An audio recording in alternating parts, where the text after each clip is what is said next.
95% of the time, I look at the sky or look at my phone and say, it might rain, so let me grab an umbrella. And 90% of the time, I end up just carrying my umbrella. Today, I left for something that was outdoors, no cover, and I saw that it was raining, but I told myself it was just a drizzle, and I got soaked.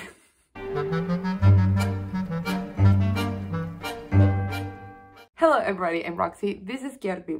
You won't believe what I'm filming today. I mean, you already know because title, but I am recording this on the 28th of February. So today I'm going to tell you about the books that I finished in February. Now you might be thinking, but Roxy, you haven't recorded your December or January wrap-up yet. I thought I might as well just film this one first to sort of keep up, and then I'm going to catch up with the other two during March. We are so close to catching up. The low-key over the book club videos are recorded as well and will be up shortly, so I'm just proud of myself and I'm very happy. So February was a good reading month for me insofar that I read some books that I can tell will really stay with me, and also, as I said, I'm in the middle of reading some awesome books. Now, the month itself was a bit rough for me, just a lot of stuff going on, as I've already brought up in my second Se habla Spanglish video, which I will link down below and in the eye, so you can check it out if you want to. There are some books that I mentioned there that will pop up here. Some of them I have not yet finished, so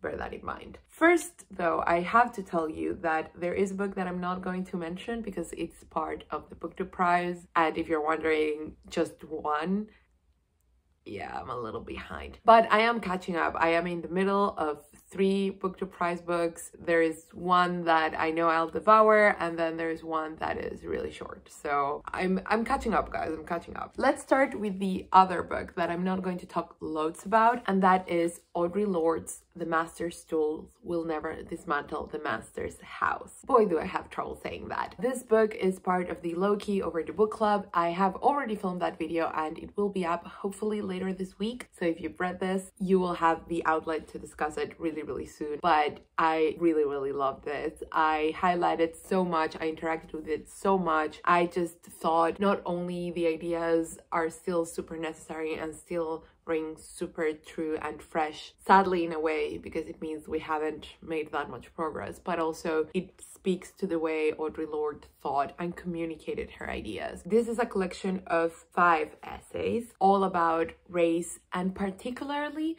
feminism and Black feminism. A lot of these essays celebrate the power of feeling, of art as tools for expression and liberation, and are also indictments to white people and white feminists in America, and they are brilliant. Really highly recommend this. I will upload the video talking about it in depth very soon. That video is going to take me some time to edit though, because I talked a lot. 2 books that I don't have here because I checked out from the library. Yes, I do that sometimes in spite of having many books. These I checked out because I had to read them for uni, and one of them I just couldn't find a copy of, and the other I own in a bind up. You'll see what I mean. The first of these is Endgame by Beckett. This is a play in 1 act followed by a mime, and the mime is written out. The action is written out.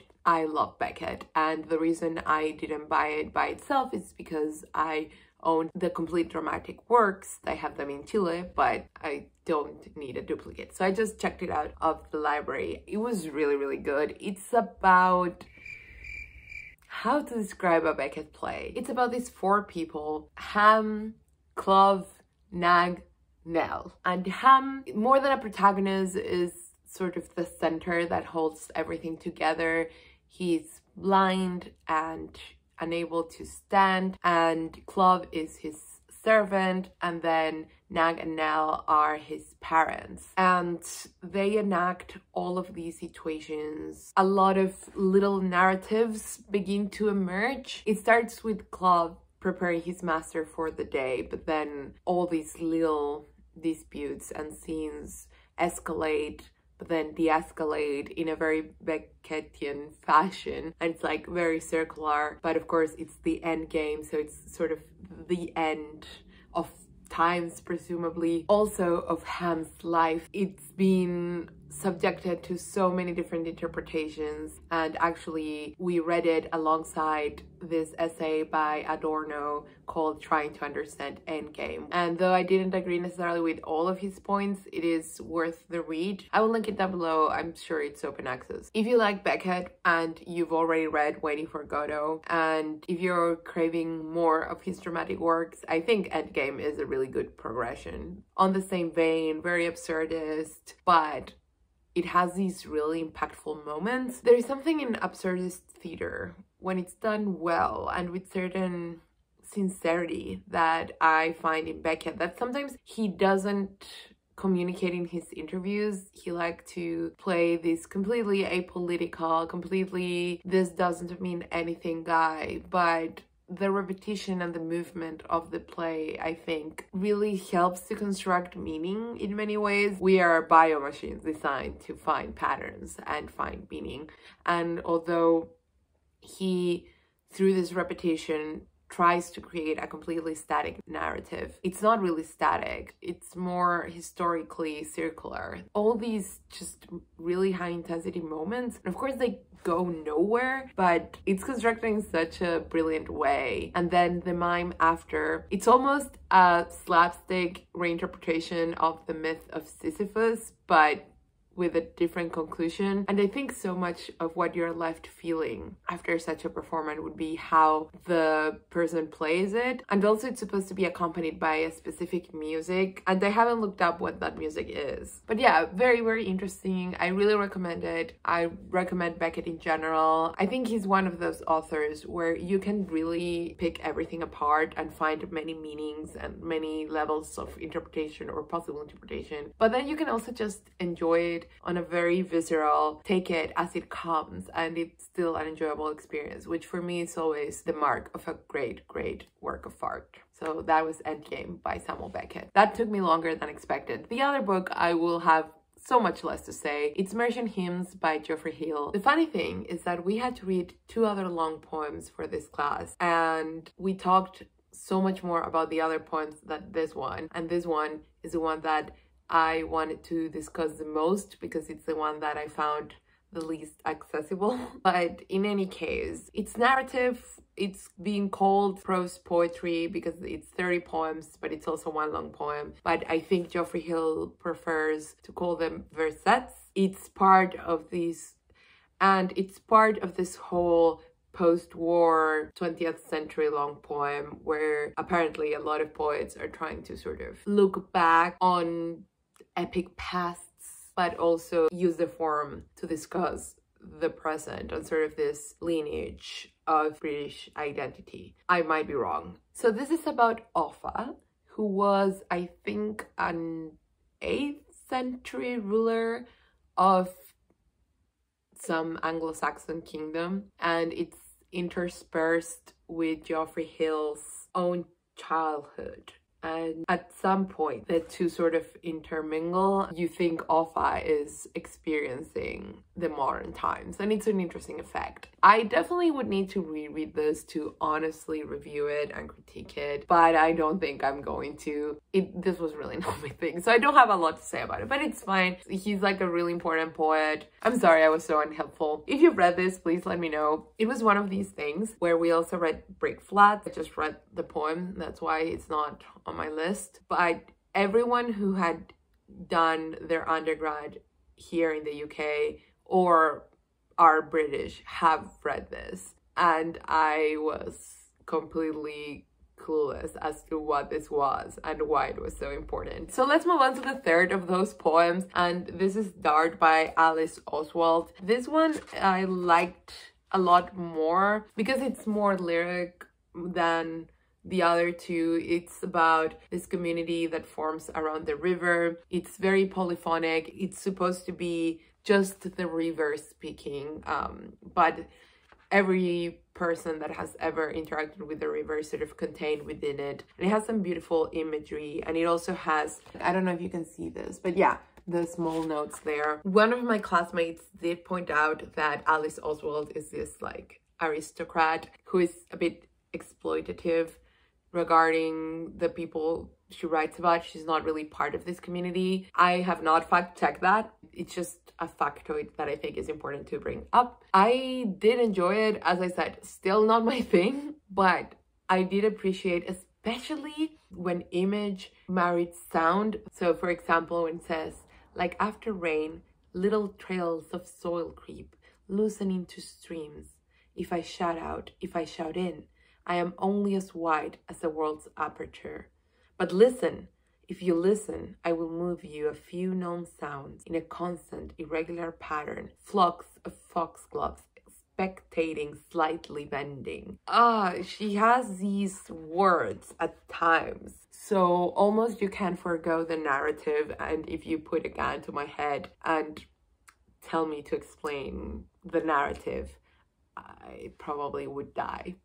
But I still remember the feeling that this gave me. And I think that is a step in the right direction. I really enjoyed reading it, and I would reread it. Another book that I read for uni, Exercise in Style by Raymond Queneau, with a foreword by Umberto Eco, an essay by Italo Calvino, and the most important part is that this was translated by Barbara Wright. I do mean the most important part because translating this must have been such a pain, but also such a joy. This was my second Raymond Queneau, but it's my first book by him. The only thing I had read by him before was this interactive poem, 1,000, I don't know how many thousands of poems, where it's sonnets, 10 different sonnets, but you can just sort of make your own, basically, alternating the verses, and they all rhyme and they all make sort of crazy sense. That's not the same.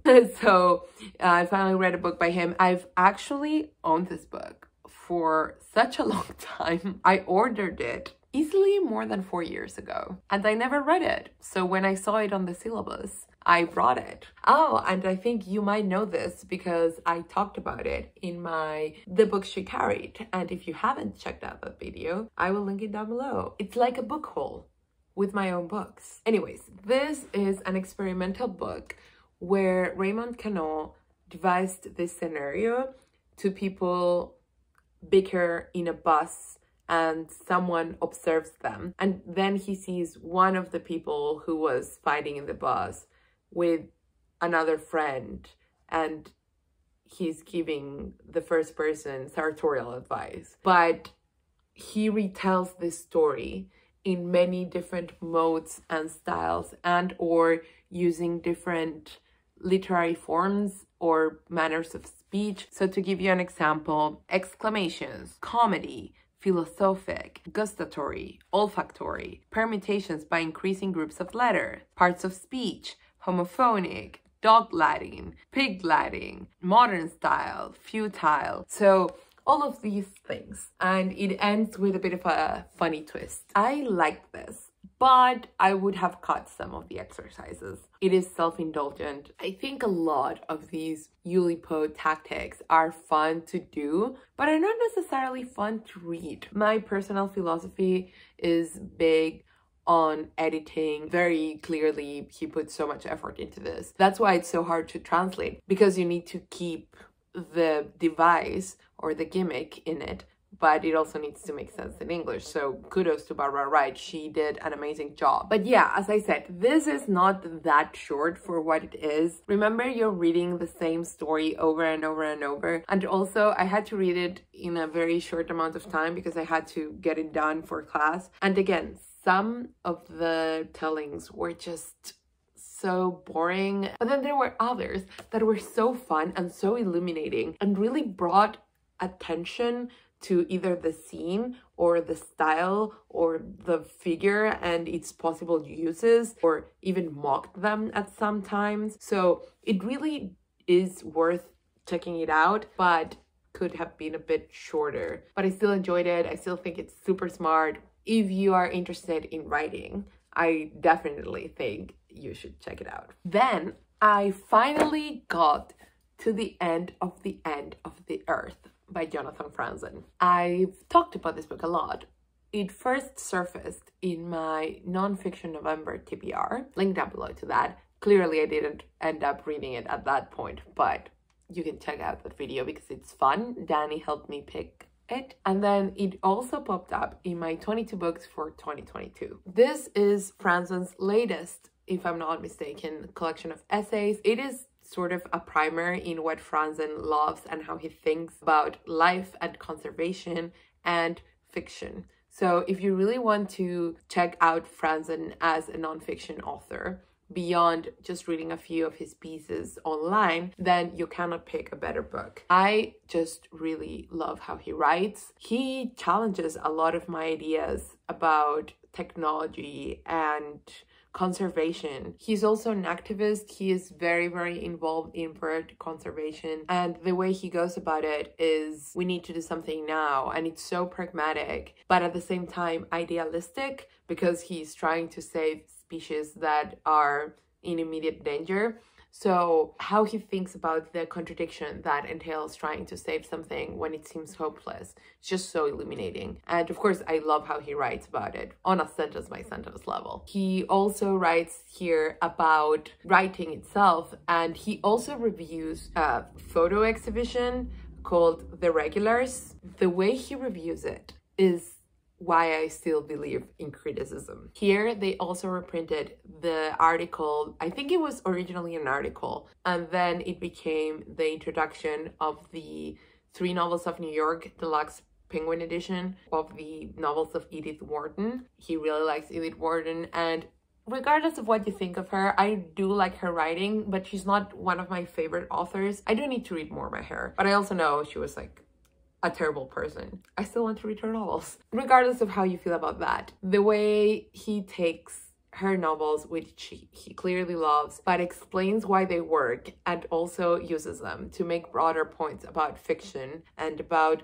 character construction in fiction, is amazing. I just admire his writing so profoundly. More essays. I've really been loving my essays lately. These are not essays really, but it's a long essay or comprised by vignettes. I don't know. It's Exteriors by Annie Ernaux. And this is translated by Tania Leslie. Apparently, she has translated a bunch of Annie Ernaux's works, including A Woman's Story, A Man's Place, Simple Passion, Shame, I Remain in Darkness, and Happening. And this was my first Annie Ernaux. For 7 years, she kept a journal and she annotated these vignettes. And here's the thing, I bought this and read it right away, and there are many vignettes that I really, really liked, but I don't necessarily remember them. So for example, this one is one that I really liked. Why do I describe and detail this particular scene, like many others in the book? What is it that I am desperately seeking in reality? Is it meaning? Also, committing to paper the movements, postures, and words of the people I meet gives me the illusion that I am close to them. So nuggets like that I really like. It's funny that she brings it up because after a while you start noticing her obsession with certain objects and the passage of time. And so the exercise itself, I think, is really worthwhile. And while I was in the book, I really enjoyed it. I really enjoyed you. But after I left it, I didn't think back to it a lot. I don't remember a lot of the details. It did compel me to annotate, so that's good. I might revisit this. I still haven't made up my mind. I did enjoy it while I was reading it. I still think it's good. I think if you like, again, psychogeography, observational essays, or these little vignettes of life, this is a really nice one to pick up. It's very short. It's just nice, and it's Paris. So if you like Paris, I guess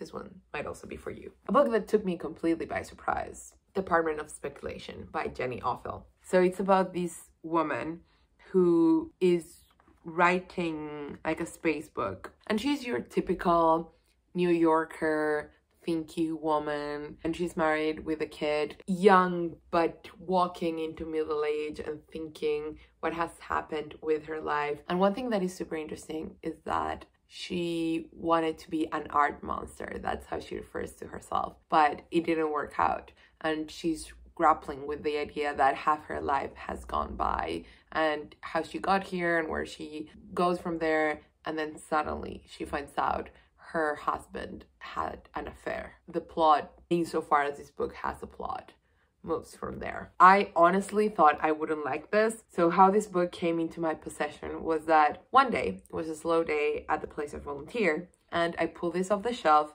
fully intending to just read a couple pages, and I became so absorbed I had to buy it and read it. Thankfully, it's secondhand and it was for a good cause, which is how I rationalize a lot of my purchases there. I don't know what magic this book has. I recognize completely it's not for everyone. I understand why people might think it's very shallow or just very navel-gazing and pretentious. I can understand that. But the truth is, the way the vignettes are arranged and the way this woman thinks made me care. I would have to reread this to understand why, but I started this on a day and then I decided to leave it at the store on hold. A couple days later, I actually bought it. I just kept thinking back to this book, and it's so mundane and it's never told in a way that makes it feel less mundane, but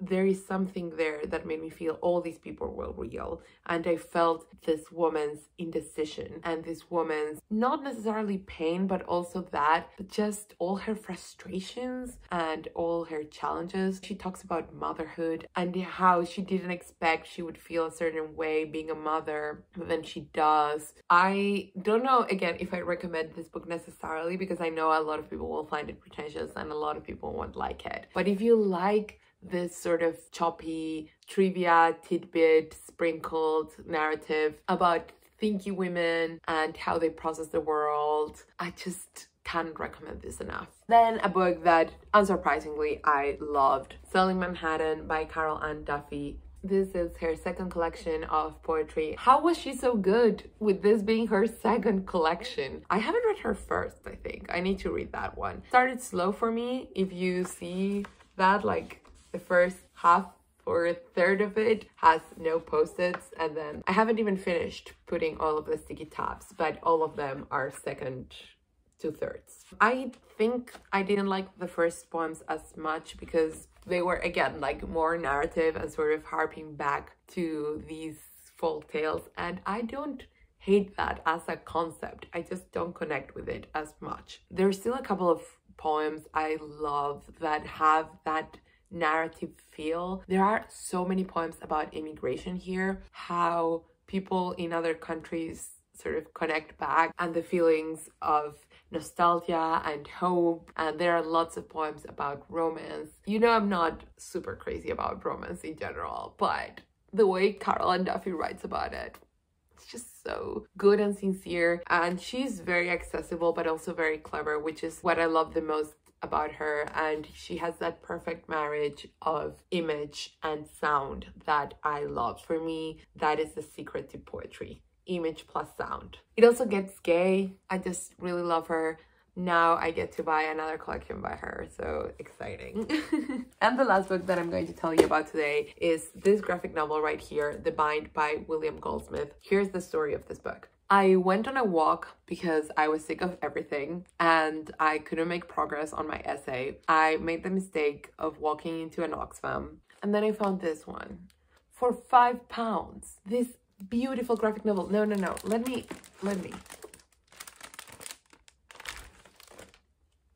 Look at these end papers.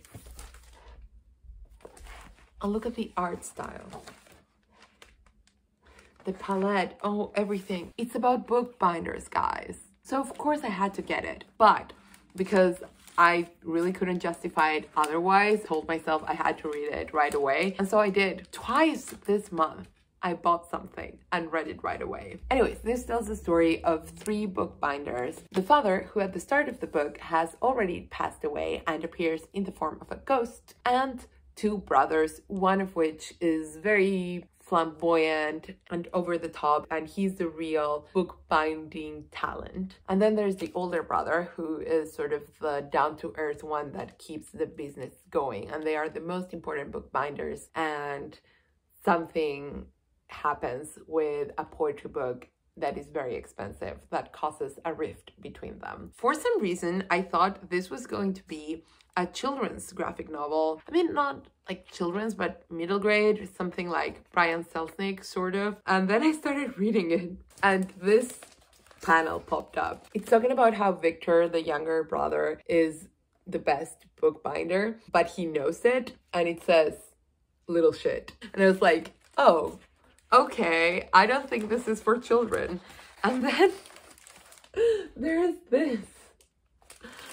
So definitely not for children. It's actually quite tragic in a very interesting way. Like, I love this so much. Another one that I might reread later this year. If you're the person that wants to get a lot out of the graphic novels in terms of something really groundbreaking and also a lot of pages, then this is not for you. It's definitely a short story in a way. If this was told on the page, it would be a short story. But the art is completely stunning and the story is very interesting. It's sort of old-timey in the way that it's about brotherly deception. I don't know why, but I have the feeling that if you like something like The Brothers Karamazov, but also can read Brian Selznick, you would like this book. Is that how book math works? Am I doing the math correctly? Maybe. I just think this is very unique and I really enjoyed it.